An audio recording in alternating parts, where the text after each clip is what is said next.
I'm hoping somebody can explain this to me.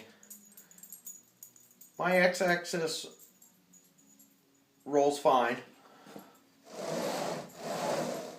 especially when I had it hooked up to the controls, but my y-axis, I thought it was because I had just a center pull underneath the table that made it kind of chatter. I noticed when I push it, give it a good force, push it along, it moves good. But if you watch, if I barely make it move, I don't know if you can notice that chattering effect.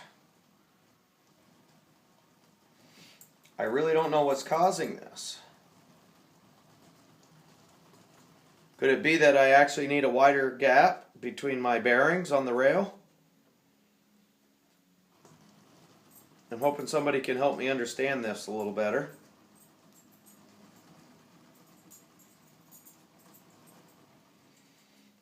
I'm open for any advice how I can solve this problem before I continue and put dual access drives on it.